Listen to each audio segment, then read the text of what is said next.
You did a good job. I'm sure he's waiting for me to say that. Okay, I went over on this trip with 3 objectives. One was to develop good relations with DevPro India. DevPro India is one of our partners there. It's our main partner in India. When we want to place people in India, remember we place development-oriented professionals. I can just let them know I have an agriculturalist, find a place for him. And she will make the rounds, she'll do her networking and find a job. Sometimes a paying job, most often a job that will require missionary support, but nonetheless she'll find a legal position for this person to come into the country. And sometimes she'll come back to me and say, I know of a place that's going to need this many, say, English teachers. If you could find them, we will place them. The whole thing is to place them legally in the country so that they can be there, they can have the proper visa, they're accepted by the government, and then they are to be as overt as possible in sharing their faith, given their situation.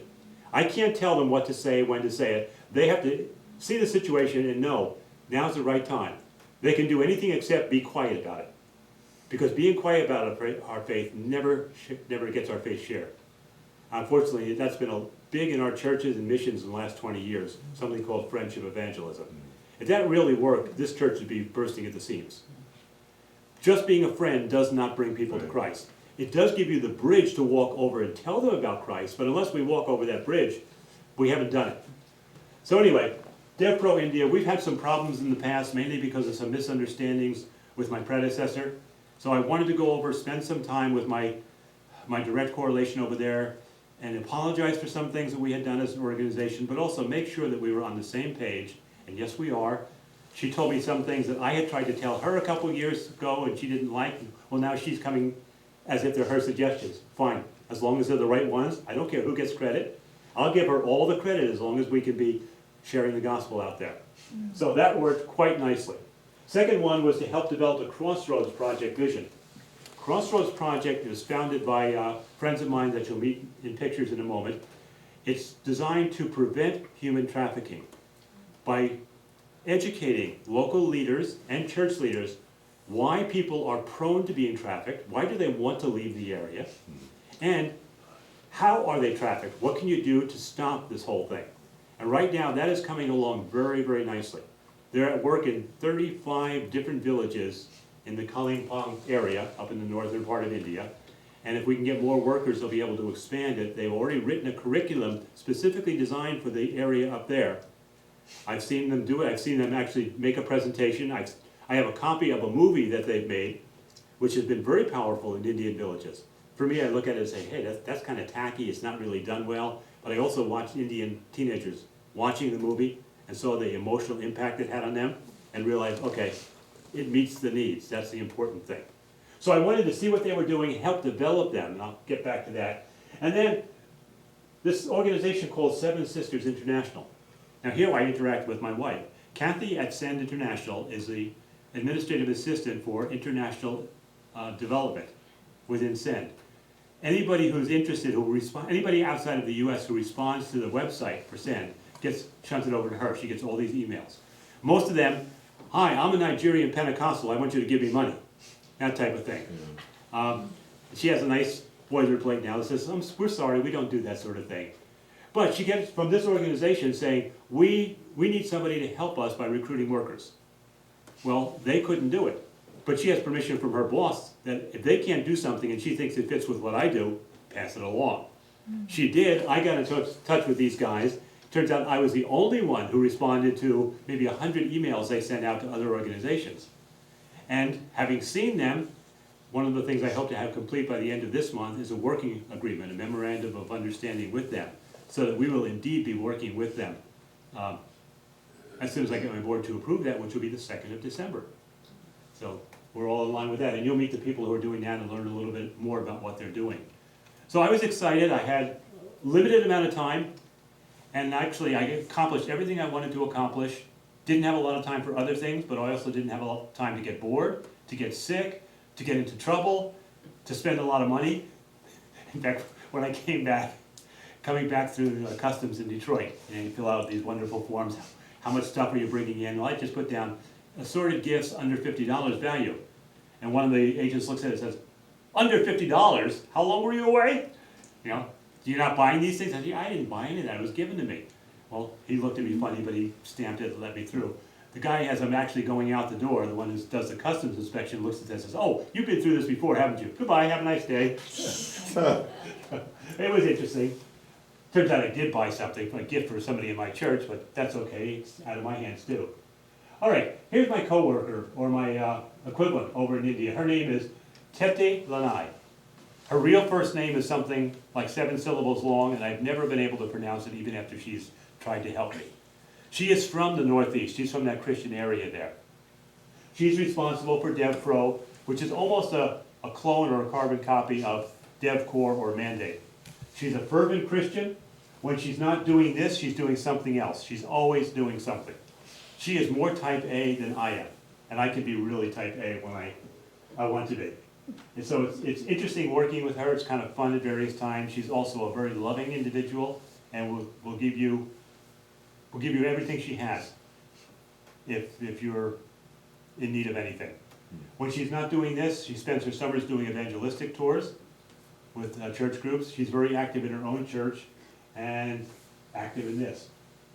There's a movement called United Christian Prayer for India, a movement throughout the entire country. They've divided the country up into districts, among other things, 4 days of prayer. The last day of prayer for India, the annual day of prayer, was the 2nd of October, so just after I got back. She was in charge of organizing everything in the entire city of Delhi. So she divided it all up into sections. She got all the pastors involved, as many as possible. She would meet with them to give them the information they needed, to tell them what they needed to do, help them do the schedules, help them print up brochures to hand out and post all over the place. And once she got all that done and could hand it over to them, it was fine. She could just sort of collapse. But she was doing an awful lot of work while I was there, so I was kind of a pain to her because of the timing. But it was great for me because I got to go with her and see some of these things. Interestingly, we went over to the Archbishop's residence, the Catholic Archbishop's residence, because they wanted to be part of this. And because the Archbishop had already given his blessing to the whole thing, we got to meet with the doer, the guy who makes things happen, one of the priests. So he sat down with us, and once he heard, this is what we need to do, this is what I need to do, and you say the Archbishop is okay with this, well, I'm going to meet him on tomorrow, and as soon as I confirm that, I'll take over. And he did. He took over and organized the entire thing for his district, and as far as I know, everything went very, very smoothly. So smoothly, she just took off to go back home to the Northeast and rest in Mommy's arms for a while. So good things. I put this up here in case anybody would like to get onto their Facebook page. You don't get bothered too much, but it helps keep you up to date with what Indians are doing within their own country, and gives us some really good suggestions for what we should be doing here. Not just having our prayers within the church, but can we do it ecumenically without diluting our own faith? That's a struggle. It's working for them. I guess maybe when you're a minority of 6% against the rest of the country, you need to gang up together. Okay. A lot of our people in India I've never met because I didn't do the recruiting for them, I didn't do the sending, I just knew them by name. When this guy walked through the door to come meet me at the DevPro office, I looked at him and said, I know who he is, but he's a Muslim. Look at the way he's dressed. Actually, he's from South America. He's Chilean, but has been a pastor in Paraguay, as they all have been.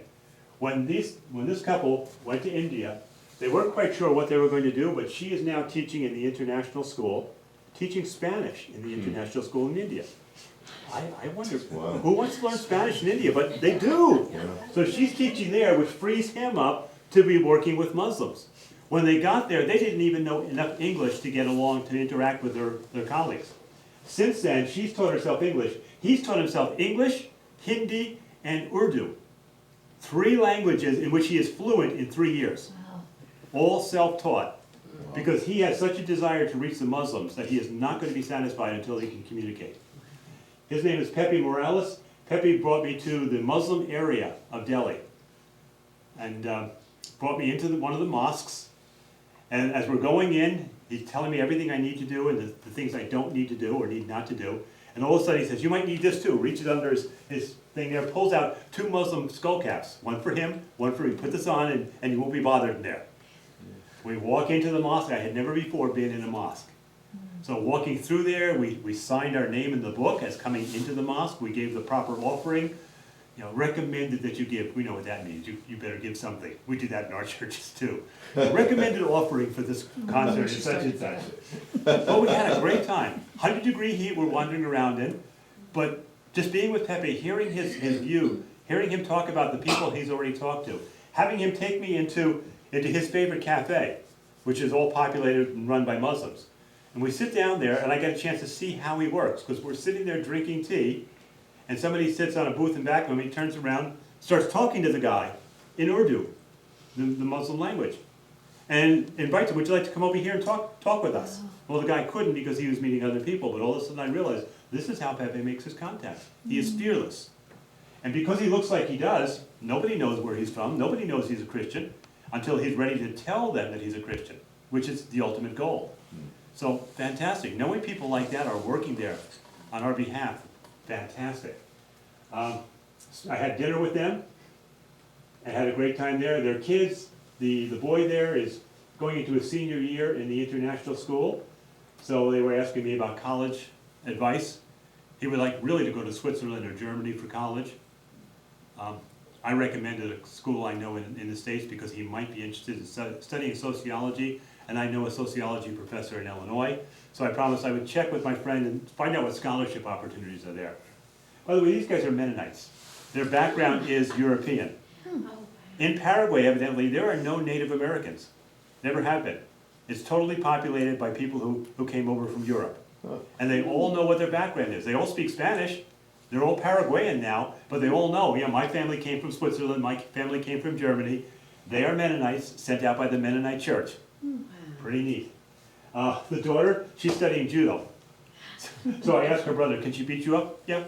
Okay. Now something else I promised them. He told me that when he's hiding in his room after he's finished his homework, he's playing Minecraft on his computer. Well, Minecraft is a game for grade school kids. Don't you want something else? Well, yeah, but I don't have it. So I promised that when I came back to the States, I would start telling people, I would like to find a used gaming system that I could send over to these guys. And it's going to come out in one of my updates toward the end of this month.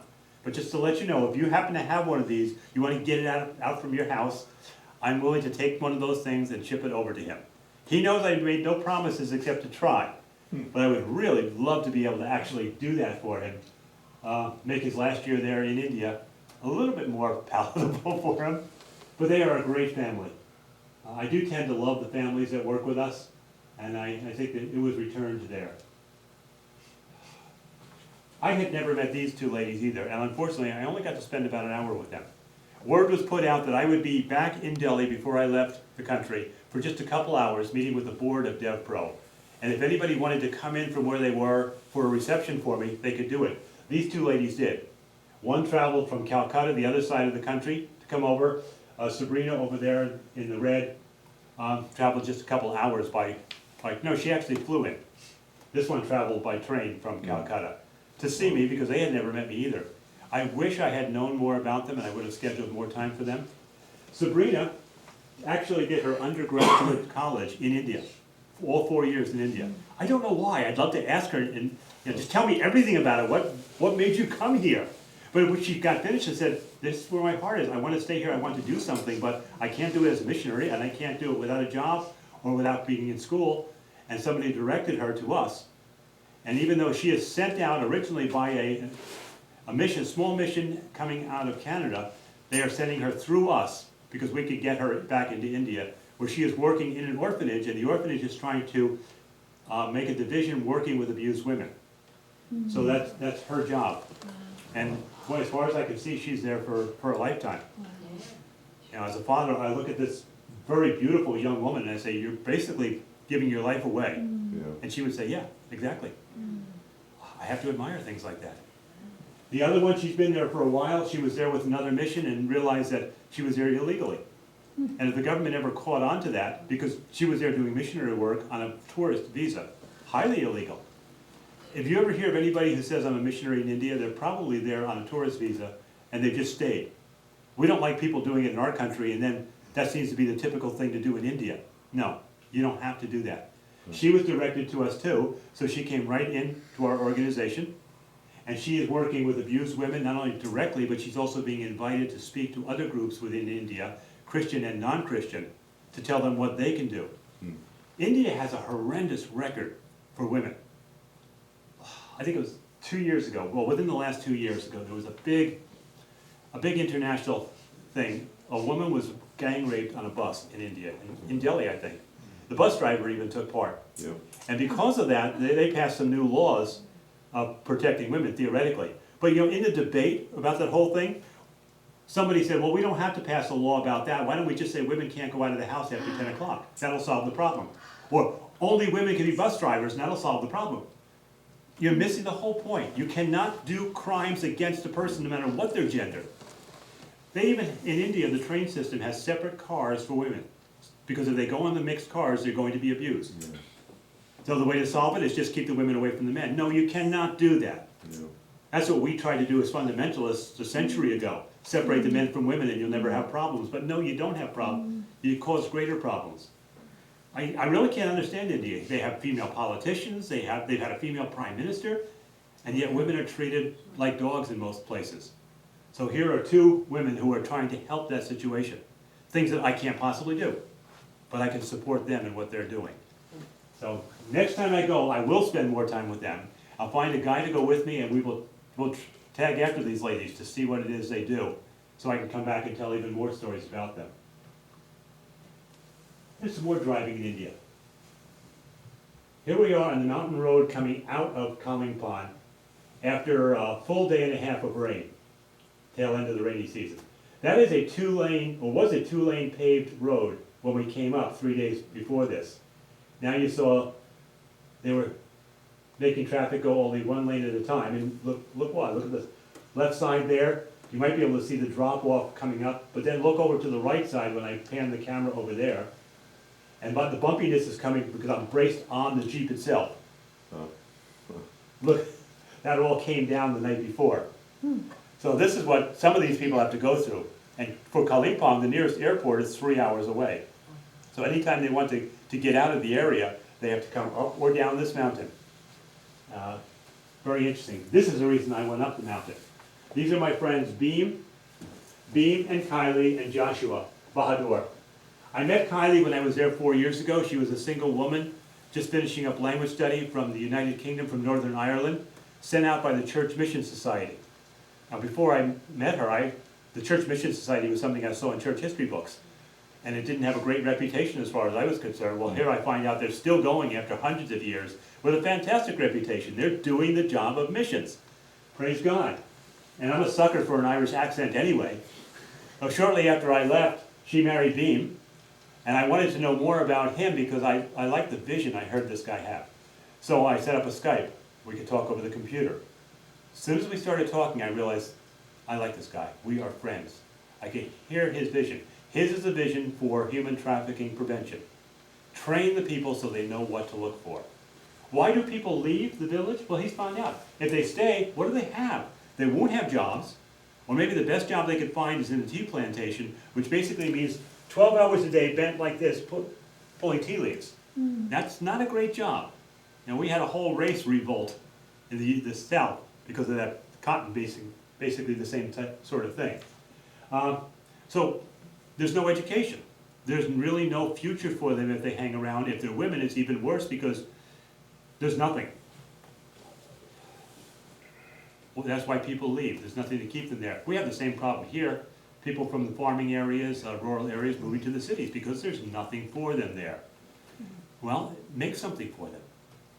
Why? How do they get taken or sent away? Well, in some cases, parents will actually sell their kids.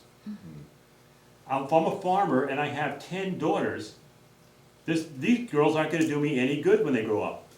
So I will convince myself, if I sell this youngest one to this man, he's going to take her and give her a better life. She might be working in a factory or something, but it's going to be a better life than here. And no matter what might really be happening, I don't want to know about it. Just take my daughter away and do well by her. And well by her means she's probably going to end up in a brothel. Yeah. So parents will give away their children. One of the best, worst ways that people are being taken, a man will come into a village and say, I'm from such and such a city, and I'm a relative. So gives him entry into the village right away. Within a couple of days, he looks around, he says, I would like to marry you, pretty young girl. Come back to the city with me and we'll get married. Well, she looks around and says, why should I stay here? Here's a relative of my father's family. He's asking me to come back to the city and get married. Let's go. He gets her back to the city and sells her to a brothel. And the next week, he's out in a different village. 52 weeks a year, he can make maybe $1,000 a week, and he's a rich man in India. If he can shuttle her across the border into China, she might get $20,000 because Chinese men are looking for wives. You know, the money's out there. This is what people do. So, Beam and Kylie are working very hard to do that. One of our board members, I'll sit down for a little bit of this. One of our board members in Mandate is on the staff of Michigan State University.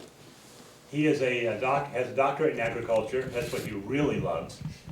If you give him a chance, he'll tell you about his corn project, which is doing wonderful things around the world in increasing yields of corn in arid areas. But I'll let him tell you if he ever gets here.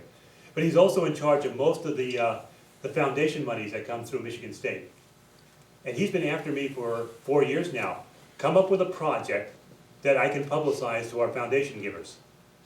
Well, we didn't really have anything until Crossroads came on. And when I started hearing what Crossroads is going to do and is already doing, I thought, yeah, we can build something here. So one of the reasons I wanted to spend time with Beam and Kylie, and I spent more time with them than anybody else on this trip, okay, what are you doing? What do you need to keep on doing it, and how can we expand this? What else can we bundle with your actual teaching? If we want to help conditions in the village, can we introduce better agricultural methods? Can we introduce new crops that are money crops as well as food crops? Can we train people in different sorts of small businesses? Can we have small business loans?